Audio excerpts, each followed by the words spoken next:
अस्सलाम वालेकुम मेंबर्स, कैसे हैं आप सब लोग। उम्मीद है आप सब खैरियत से होंगे। आज की वीडियो का टॉपिक जो है ना वो डिजिटल इनवॉइसिंग के ऊपर है, जिसके ऊपर आजकल बहुत ज़्यादा चर्चा होता है और बहुत ज़्यादा डिस्कशन होती हैं। बहुत सारे कंपनीज ने तो करवा भी लिया है, जैसे टेक्सटाइल में बहुत सारी कंपनीज ने करवा दिया है, लेकिन इसमें अभी भी जो है ना बहुत सारे फ्लॉज हैं। इंशाल्लाह इस वीडियो में डिस्कस करेंगे। सबसे पहली बात यह है कि आप अगर डिजिटल इन्वेस्टिंग करने जा भी रहे हैं, अगर आपकी कंपनी में या अगर कोई कारोबार कर रहा है बंदा, उसको इस चीज का मैकेनिज्म समझ में नहीं आया तो मतलब इसका ऑब्जेक्टिव क्या है या इसको किस तरीके से इम्प्लीमेंट करना है, तो वो थोड़े से परेशान रहेंगे। जैसे आप लोगों ने अभी नोटिस किया होगा, कुछ साल पहले एफबीआर वालों ने पॉज लगाया था पॉइंट ऑफ सेल। उसको लगाने का पर्पज सिमिलर टू दैट वो यही है डिजिटल इन्वेस्टिंग के ऊपर। असल में बहुत सारी जो छोटी एसोसिएशन ऑफ पर्सन होती है ना, वो ये कर रही होती हैं कि वो अपने इनपुट टैक्स को अपने आउटपुट टैक्स से मैच कराते हैं, यानी कि वो अपनी सेल्स को अंडरस्टेटेड कर देते हैं। वो किस तरीके से करते हैं वो भी बता देता हूँ कि वो क्या करते हैं, two books of accounts maintain करते हैं। पता सबको होता है कि हमारी सेल्स कितनी होती है, लेकिन वो बोलते हैं नहीं यार इतना, क्योंकि फिर आपका आउटपुट टैक्स बढ़ जाता है ना, तो वो बोलते हैं यार इतना इतना आउटपुट टैक्स कर दो कि जितना इनपुट के नियर हो, यानी कि 95% 98% तक का था आप आउटपुट दिखा दो। उसके बाद 10% नहीं दो, क्योंकि फिर तो 100% एडजस्टमेंट मिल जाएगी। अगर इनपुट टैक्स ज्यादा हो गया तो फिर 10% पे करना पड़ेगा। तो वो क्या कहता है, अगर 100 रुपए का आउटपुट टैक्स है तो वो कहता है अगर 98 का अगर आपके पास इनपुट टैक्स अवेलेबल है तो 100 रुपए तक का आउटपुट दिखा देते हैं। इसी चीज को रोकने के लिए इन्होंने ये मैकेनिज्म डेवलप किया। अब तो सबसे इम्पोर्टेंट बात जो ये है ना दोस्तों, मैं आपको बताना चाहूंगा कि अगर आपको सेल्स टैक्स के, अच्छा ये जो डिजिटल इनवॉइसिंग है सिर्फ और सिर्फ फेडरल के लिए, अभी प्रोविंस ने कुछ नहीं किया हुआ। अब ये भी एक है मसला, इसको आगे जाके एफआर वाले कैटर आउट करेंगे, लेकिन है मसला ये अभी भी। मैं मिसाल लेता हूँ कि अगर मैंने जैसे परचेजेस किए, मैं एज अ कंपनी मैन्युफैक्चरर हूँ, मैंने सर्विसेज ली है, तो मेरे पास जो इनपुट टैक्स आएगा वो भी तो डिजिटल इनवॉइसिंग के थ्रू आना चाहिए।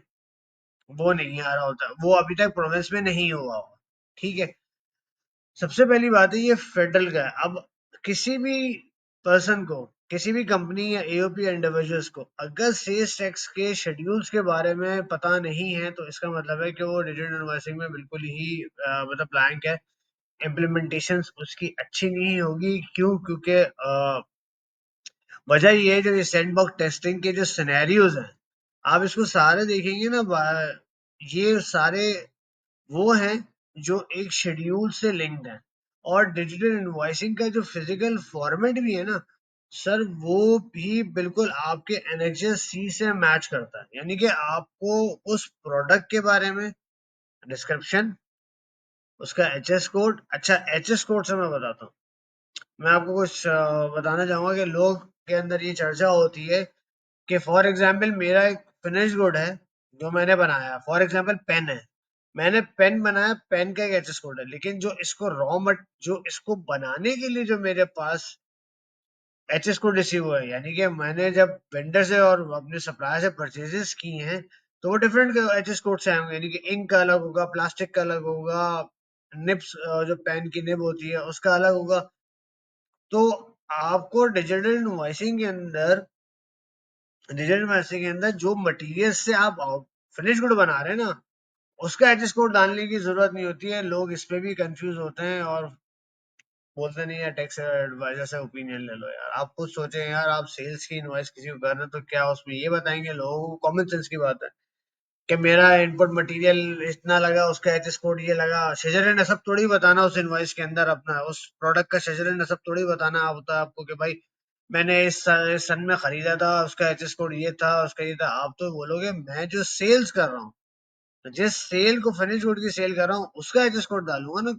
कॉमन सेंस की बात है। वो भी जब अपना, वो बंदा भी जब आपको सेल कर रहा होगा तो उसने अलग अलग अलग डिविजन्स में किए, तो वो जो उसके फिनिश को, उसके लिए तो वो फिनिश गुड होगा, जो इंक है या प्लास्टिक है या कुछ भी है।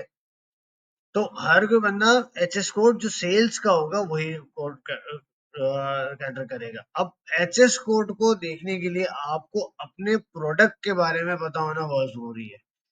यहाँ पे काम करता है आपका डिस्क्रिप्शन, जो आप डिस्क्रिप्शन डालते हैं ना अपने सेल्स एक्स इनवॉइस के अंदर, वो चीज बहुत इंपॉर्टेंट करती है दोस्तों। ये सेल्स एक्स की डिस्क्रिप्शन आपके एचएस कोड से मैच करने चाहिए। अब कंसर्न ये आता है कि क्या ये वाकई बहुत जरूरी है कि आपके प्रोडक्ट की एचएस कोड 100% मैच करनी चाहिए दुनिया में। अच्छा, एचएस कोड आते कैसे ये मैं आपको बताना चाहूंगा। देखिए, कस्टम के ऊपर ना, जब कोई भी कस्टम के ऊपर कोई गुड्स एंड सर्विसेज आते हैं ना, तो हजारों टाइप के गुड्स और सर्विसेज आते हैं, हजारों टाइप के आते हैं। अब क्या एफवीआर वाला दुनिया के हजारों प्रोडक्ट्स को एचएस कोड देता रहेगा?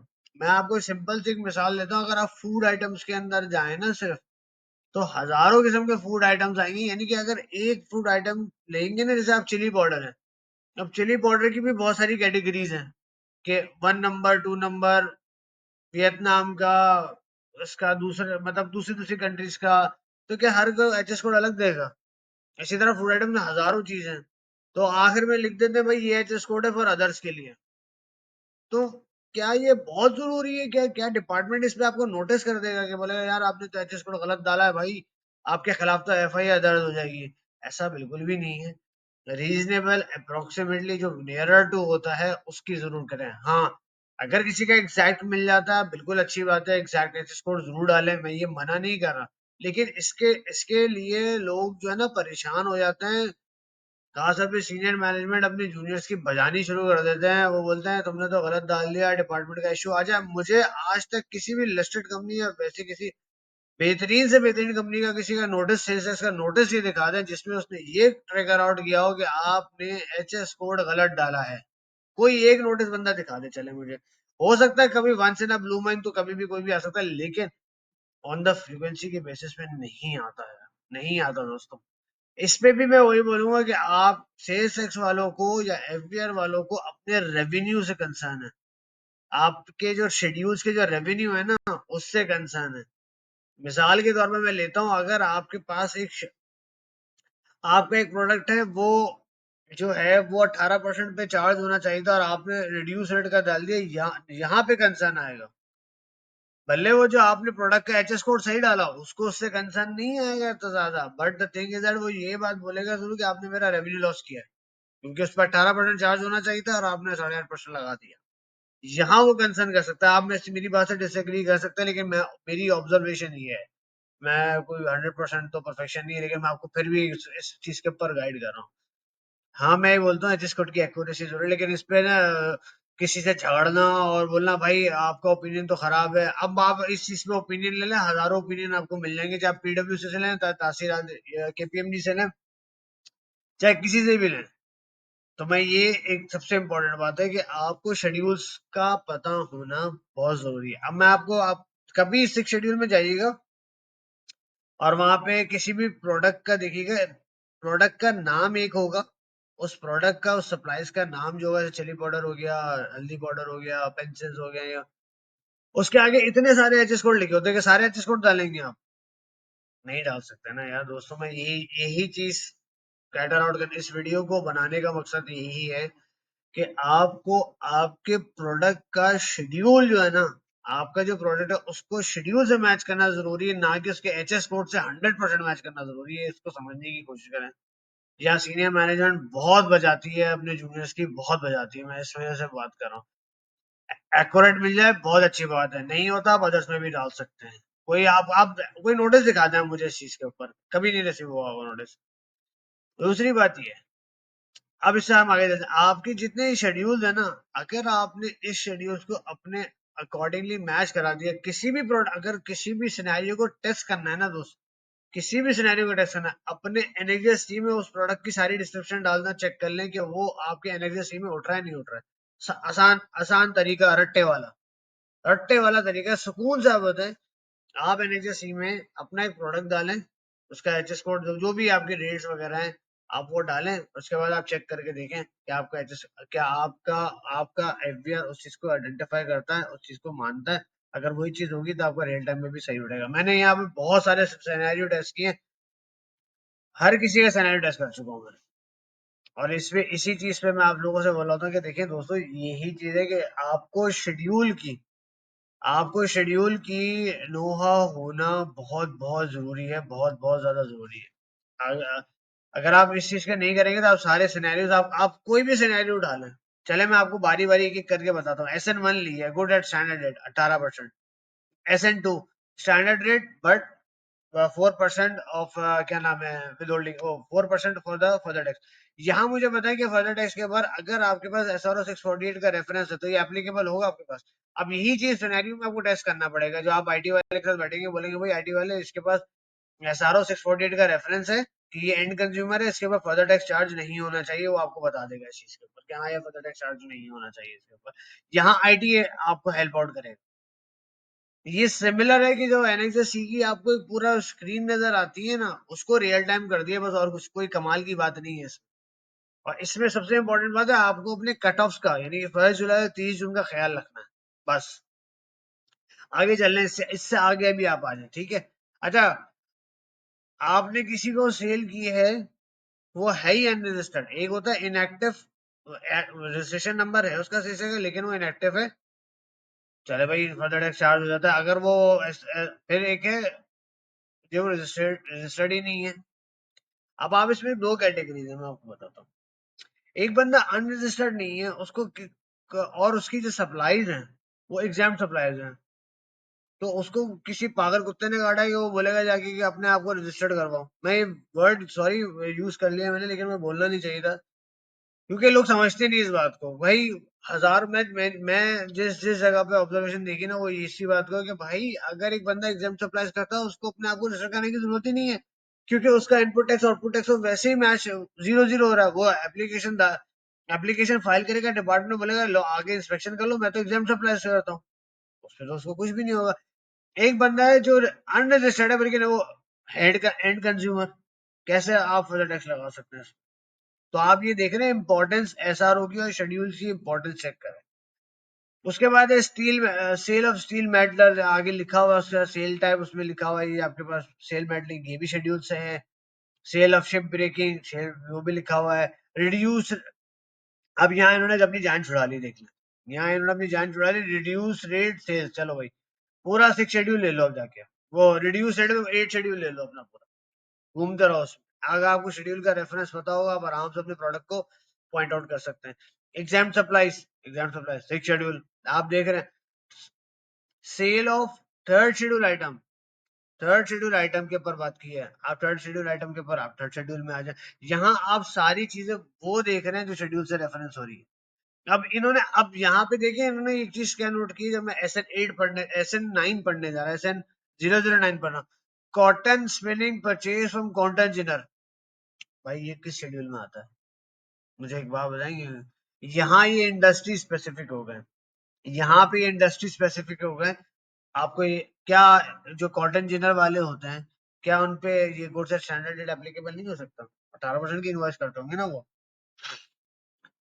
मैं आपको सिर्फ बताना चाह रहा हूँ कि ये सारे एसेंस के ऊपर है, आपको शेड्यूल के ऊपर ग्रिपिंग करनी है।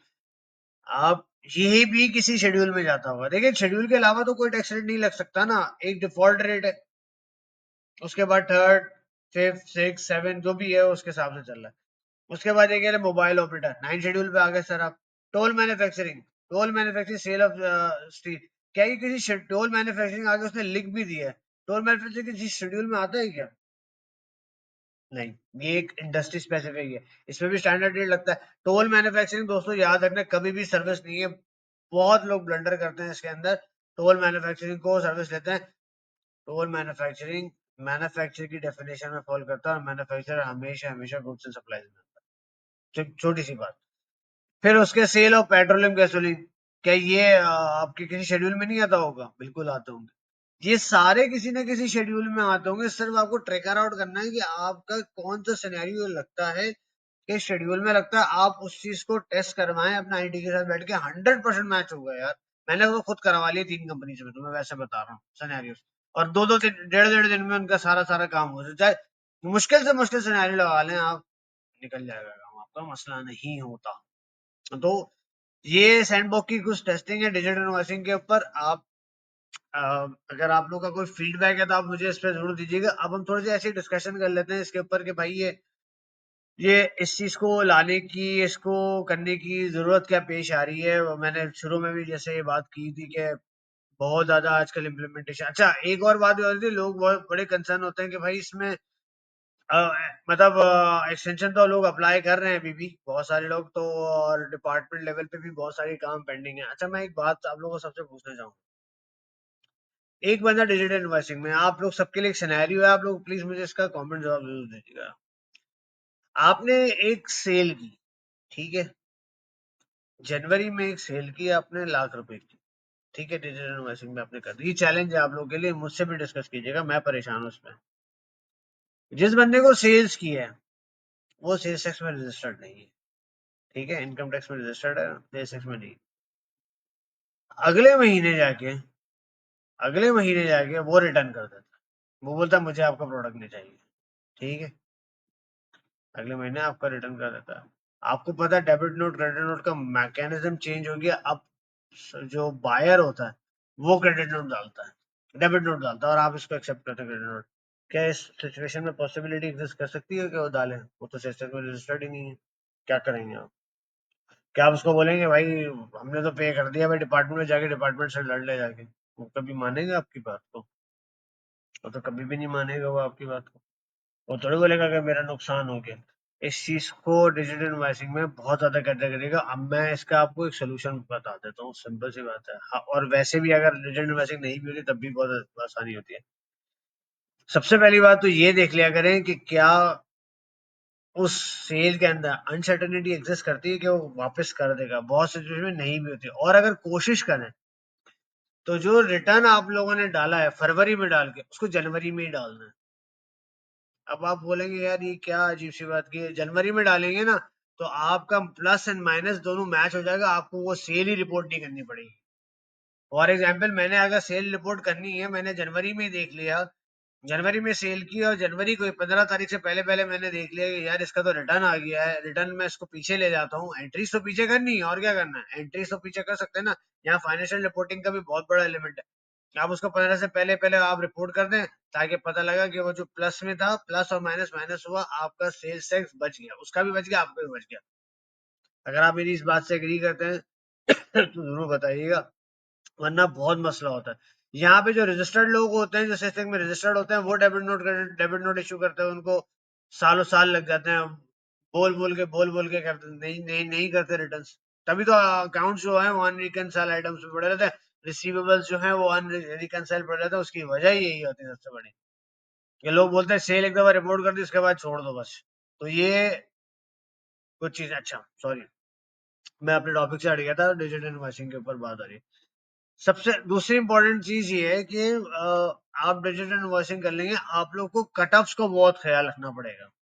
आपको कट ऑफ्स का जो है ना, कि 1 जनवरी आप फॉरन फॉरन आपको पता होना चाहिए, या जून पे इनवॉइसिंग है तो मैं इसको किस तरीके से कैटर करूं इसको, मतलब जुलाई में जून की इनवॉइस हो रही होती है, जुलाई के अंदर जून की इनवॉइसेस हो रही होती हैं, इसी तरह जुलाई जुलाई जो पिछला जून होता है उसकी जुलाई में इनवॉइसेस हो रही होती हैं। तो ये आपको जो है ना, ये तंग मैं इसलिए बोल रहा हूँ कट ऑफ का मैटर, क्योंकि असेसमेंट के वक्त सबसे पहला सवाल जो होता है ना, वो सेल्स के ऊपर ही होता है कि सेल्स टैक्स का रिटर्न आपकी सेल्स से मैच नहीं कर रहा फाइनेंशियल स्टेटमेंट से। ये एक रूटीन प्रोसेस है, और यही वजह है कि डिजिटल इनवॉइसिंग का जो कॉन्सेप्ट ये लेकर आए ना, वो इसी से लेकर आए। ये फौरन पकड़ेंगे कि आपने कितनी इनवॉइसेस रिपोर्ट की है, और आपने कितनी अपनी कितनी सेल्स आपने अपने इनकम से अपने अपने जो फाइनेंशियल स्टेटमेंट में दिखाई है। आप लिख लीजिएगा मेरी बात, ये उठाएंगे जरूर इस चीज को, इस चीज के ऊपर। और ये थोड़ी थोड़ी अरसे के बाद जब डिजिटल इन्वेस्टिंग हो जाएंगी, ये परचेजेस को भी उठाएंगे। याद रखें, आजकल तो परचेज हम लोग कॉस्ट ऑफ सेल्स को परचेजेस से मैच नहीं करवा रहे होते ना, वो भी नहीं सकती है यार। कॉस्ट ऑफ सेल में हजारों होते हैं वो, उनको तो, और अगर आप रॉ मटेरियल परचेज से भी लेंगे ना तब भी वो पकड़ेंगे आप। आगे जाके टैक्स वालों की बहुत लाइफ मुश्किल होने वाली है, शदीद मुश्किल होने वाली है, सिर्फ और सिर्फ रिकंसिलेशन पॉइंट ऑफ व्यू से। उनको रिकंसिलेशन चाहिए, हर चीज की चिड़िया से चिड़िया बिठानी है उनको, तो वो ये सारी जो ये मगजमारी ये लोग कर रहे हैं इस चीज के ऊपर। तो ये कुछ हाइलाइट्स थे मेरी तरफ से, may be possible I am wrong. अच्छा, उन्होंने अभी तक मैकेनिज्म की बात की थी, बहुत सारी चीजें उनके पार्ट से पेंडिंग है कि बहुत सारे लोग ये कहते हैं कि भाई यार वो डेबिट क्रेडिट नोट तो अगर ये चीज डिजिटलाइज है तो वो भी डिजिटलाइज होनी चाहिए भाई, डेबिट क्रेडिट नोट कैंसिलेशन। अच्छा, डेबिट क्रेडिट नोट जो है ना वो हर चीज के लिए होते हैं। कुछ सीनियर मैनेजमेंट के जो लोग होते हैं ना वो बजा रहे होते हैं, लोग अपने जूनियर्स की इस बात पे बजा रहे होते हैं कि यार कैंसिलेशन ऑफ इनवॉइस, उसके लिए क्या किया जाएगा। भाई debit credit note cancellation of invoice के लिए भी होता है, रिटर्न के लिए भी होता है। क्या नाम है, प्राइस ऊपर हो गई, प्राइस नीचे हो गई, क्वांटिटी ऊपर हो गई, क्वांटिटी नीचे हो गई, कुछ भी हो गया, कुछ भी हो गया, एचएस कोड तक चेंज करवाने पड़ गए ना तब भी होगा ना। मैं फिर बोल रहा हूँ भाई, एचएस कोड की आप एक्यूरेसी जरूर रखें, लेकिन इस पे कोई हक और सच की वाली बात नहीं होती है। आपको अपना प्रोडक्ट और उसका जो सेल्स का रेट है उसके साथ मैच करके चलेगा। उल्ट लोग है ना एचएस कोड से मैच करवा रहे होते हैं। मैं ये कह रहा हूँ पहले अपना प्रोडक्ट देख लें, मे बी आप मेरी बात से इत्तेफाक नहीं करें, लेकिन मैं आपको सिर्फ इन्फॉर्म कर सकता हूँ इस चीज के ऊपर, मेरा जजमेंट अपने ऊपर बता रहा हूँ। तो उनके उनके पार्ट से भी आप देखें कि ये चीजें जो है ना बहुत अभी उनके पार्ट से भी बहुत सारी चीजें ऐसी हैं, बहुत सारी चीजें ऐसी हैं जैसे एडवांस सेल्स के ऊपर है। एडवांस सेल्स के ऊपर तो मैं खुद परेशान हूँ कि किस तरीके से डिपार्टमेंट ये लिख सकता है, या फाइनेंस एक्ट में ये चीज आ सकती है कि एडवांस के ऊपर आप सेल्स टैक्स जमा कराएं। नहीं बात समझ में ही नहीं आती है। मैंने लास्ट लास्ट वीडियो में बताया भी था इस चीज के बारे में कि एडवांस में कैसे आप रिपोर्टिंग कर सकते हैं। यार एनीवेज, अभी तो बहुत टाइम है, ये लोग इतना ज्यादा फ्रिक्वेंसी पे नहीं जा रहे हैं, किसी किसी इंडस्ट्रीज के ऊपर इन्होंने बोलना भी शुरू कर दिया है, लेकिन बहरहाल उसको करना तो है हम सबको। तो ये छोटी सी वीडियो थी आप सबके लिए। अपना फीडबैक आप लोग जरूर दीजिएगा कि, और जहाँ मेरी कुछ गलतियां हों तो उसको हाईलाइट करके जरूर मुझे क्रिटिसाइज कीजिएगा कि हाँ यहाँ आपने गलत बोला, यहाँ आपने गलत बोला, ताकि मैं अपनी भी एवेल्यूशन करूँ। अपना बहुत ज्यादा ख्याल रखिएगा। अस्सलाम वालेकुम।